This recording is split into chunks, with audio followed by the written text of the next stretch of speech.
saat ini adalah industri hasil tembakau yang rencananya akan dilarang total dalam aturan RPP Kesehatan. Bukan hanya produk hasil tembakaunya, namun juga industri lain yang beririsan dengan tembakau. Bagaimana pandangan dari Kemenperin akan pasal tembakau dalam RPP Kesehatan ini, Pak? Terima kasih Mbak Frida. Bismillahirrahmanirrahim. Assalamualaikum warahmatullahi wabarakatuh. Selamat sore, salam sejahtera bagi kita semua. Yang saya hormati para narasumber, Ibu Dirjen, Ibu Indah, Pak Roy dari Aprindo, Pak Janu, Pak Sutrisno. Terima kasih atas kesempatannya. Jadi memang kami dari Kementerian Perindustrian, intinya bagaimana kita yang terbaik untuk bangsa ini. Memang di satu sisi industri hasil tembakau ini memiliki eksternalitas negatif terkait dengan masalah kesehatan, tetapi dampaknya terhadap perekonomian nasional itu juga luar biasa besar. Jadi ini tidak bisa dinafikan begitu saja. Oleh karena itu kita perlu melihat, Bapak Ibu yang saya hormati, bahwa industri hasil tembakau ini menyerap banyak sekali tenaga kerja, dari mulai petani tembakau, kemudian petani cengkeh, pekerja buruh pabrik, kemudian buruh tani, pekerja distribusi, pekerja retail, pekerja iklan, dan lain sebagainya. Dan ini belum termasuk multiplier efeknya, di mana para pekerja ini dari hulu ke hilir,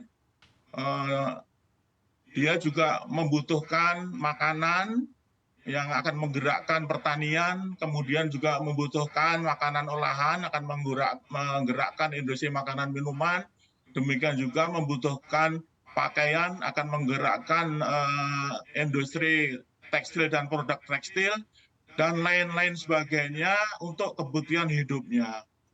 Oleh karena itu, apabila diizinkan, kami akan menampilkan data dari Bapak yang saya hormati.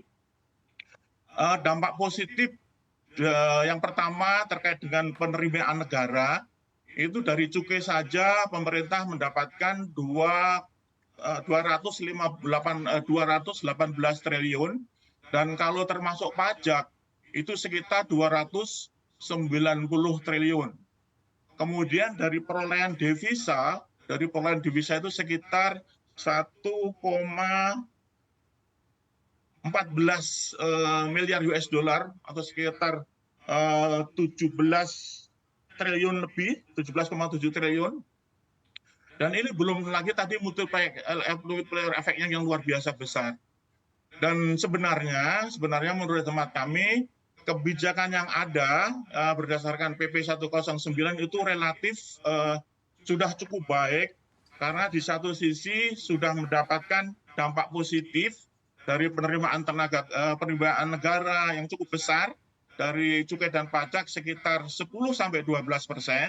Kemudian juga multiplier efeknya yang luar biasa, ini menghidupin para pekerja baik yang langsung bergerak di bidang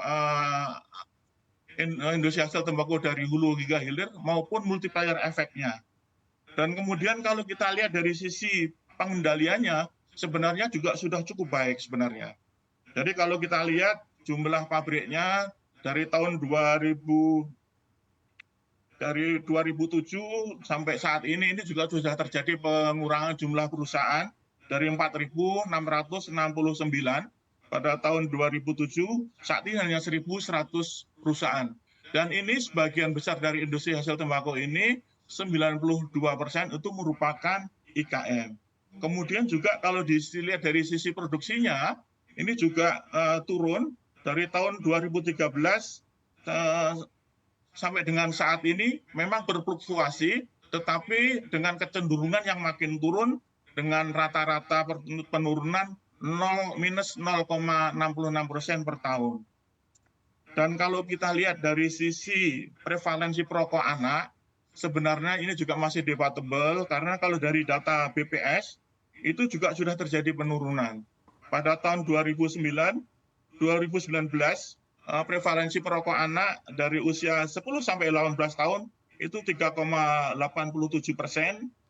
tahun 2022 hanya 3,44%.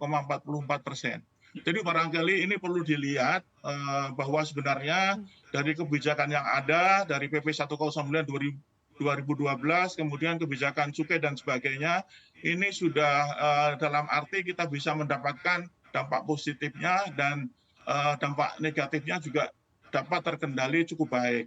Dan ini kalau kecenderungan dari kebijakan ini akan makin memperketat, ini bukan tidak mungkin dampak negatifnya, dampak positifnya itu akan berkurang ataupun hilang, dan dampak negatifnya akan bertambah. Bagaimana dengan para pekerja ini, pendapatan negara, kemudian penghidupan dari masyarakat yang sangat luas ini, yang jutaan orang yang menggantungkan hidupnya dari industri hasil tembakau ini. Mungkin itu dari kami untuk sementara. Terima kasih Mbak Frida. Baik Pak Edi, terima kasih sudah menjelaskan tadi multiplier efeknya ya Pak ya dari rancangan undang-undang yang nantinya akan diberlakukan ini kalau jadi. Saya akan ke Pak Janu Arianto dari Dewan Periklanan Indonesia. Seperti kita tahu nantinya juga industri periklanan ini akan terdampak ya Pak ya kalau sampai undang-undang ini jadi diresmikan begitu. Dan seperti apa suara dan respon dari Dewan Periklanan Indonesia yang juga mewadahi berbagai asosiasi dan juga pelaku industri kreatif, Pak? Ya, ada beberapa poin yang agak berat ya untuk dunia periklanan. Pertama adalah pelarangan hampir 100% untuk online. Jadi tidak bisa lagi untuk beriklan di online ya. Padahal digital media atau platform apapun itu bisa semakin tajam untuk personalisasi, untuk memilih segmennya, untuk kemudian memilih siapa yang dituju. Jadi kalau kita mau ke 18 ke atas atau di daerah tertentu, bahkan di jam tertentu bisa. Nah, tapi itu malah dilarang. Jadi tidak akan ada, kalau itu diberlakukan, iklan tembakau di social media, di website, ataupun dimanapun. Ya. Pertama, kedua juga tidak bisa iklan rokok di event, ya, apapun event itu, musik, olahraga, dan sebagainya tidak ada. Kemudian pengurangan jam ya dari jam 9.30 kemudian semakin malam boleh tayangnya. Jadi jam 11 sampai jam 3 itu jam-jam hantu lah ya, jam-jam sepi yang nggak ada yang nonton itu. Nah, kemudian hal lainnya itu lebih pada yang kita catat adalah kita belum pernah diajak ngobrol nih gitu ya. Oleh pembuat peraturan rancangan tembakau RPP ini ya, Pak, ya. Dan kita juga sering mengajak ya, cuman sangat challenging juga untuk mendatangkan dan berdiskusi gitu. Saya kira itu. Nah Pak Janu, sejauh ini seberapa besar sebenarnya kontribusi dari produk tembakau dan juga mungkin turunan produk tembakau ini terhadap industri periklanan baik secara kreatif, kemudian tadi disebutkan media digital atau bahkan media luar ruang. Ini seberapa besar kalau dilihat dari segi ekonomi? Yang tercatat saja untuk media yang paling utama ya, di luar social media activation dan sebagainya itu 9 triliun. Nah kalau 9 triliun ini yang untuk kampanye gitu ya. Jadi ini cukup besar sekali. Nah yang secara langsung itu luar biasa besar. Kawan-kawan yang bergerak di bidang industri kreatif itu jumlahnya kurang lebih juga 800.000 lebih dan itu terdampak juga ya. Jadi bayangkan kue iklan yang besar yang setiap tahun itu selalu 10 besar ya, itu saya kira akan berkurang cukup signifikan ya. Dan kawan-kawan di billboard misalnya tidak bisa lagi menayangkan iklan-iklan rokok ya di online juga ya kalau RPP ini diperlakukan. Baik Pak Janu, berarti dengan sebesar itu ya pengaruhnya besar. Berarti mungkin pantaslah untuk diajak bicara dulu sebelum undang-undang ini sebelum diberlakukan. Baik, saya ke Pak Sutrisno Iwantono, Ketua Kebijakan Publik Apindo yang tersambung melalui aplikasi Zoom. Pak Sutrisno, salah satu yang menjadi polemik saat ini ialah industri hasil tembakau yang rencananya akan dilarang total dalam aturan RPP Kesehatan. Bukan hanya produk hasil tembakau, tapi juga industri lain yang beririsan. Nah, industri hasil tembakau ialah sektor padat karya yang menjadi sumber penghidupan tentunya bagi jutaan orang, mulai dari petani tembakau, petani cengkeh, pelinting, tenaga kerja pada sektor periklanan, kemudian ada industri kreatif hingga pedagang. Bagaimana pandangan Apindo akan pasal tembakau dalam RPP Kesehatan ini, Pak? Ya, pertama saya kira kita menghargai dulu pada pemerintah yang melahirkan undang-undang kesehatan. Tentunya tujuannya adalah baik untuk melindungi masyarakat secara umum, ya. Namun demikian di dalam implementasinya tentu harus mempertimbangkan berbagai macam aspek, ya, yang bukan saja itu dilihat dari satu aspek, tetapi juga dilihat dari aspek-aspek yang lebih luas, ya. Khususnya kalau kita lihat bahwa industri tembakau itu kan industri yang memang mempunyai kontribusi yang sangat nyata, ya, di dalam perekonomian, di dalam penciptaan lapangan kerja, di dalam multiplier efek kepada sektor-sektor lain, ya. Misalnya sampai cukai saja itu bisa menyumbang sekitar 7,8% dari pendapatan negara, ya. Jadi belum lagi ditambah BPN. BPN itu juga sangat besar. Kemudian juga ditambah lagi dengan PPH. PPH itu bisa PPH badan dari perusahaan-perusahaan yang memproduksi rokok, dan juga PPH dari para karyawan, para buruh yang bekerja, termasuk PPH yang sektor-sektor yang terkait, yaitu industri kreatif, perdagangan, transportasi dan sebagainya. Itu saya kira sangat nyata, ya, yang secara angka itu dari tahun ke tahun itu mengalami kenaikan. Dan juga, ya, tahun 2022 itu tercatat 226 triliun lebih atau naik sekitar 109% dibandingkan 10 tahun terakhir.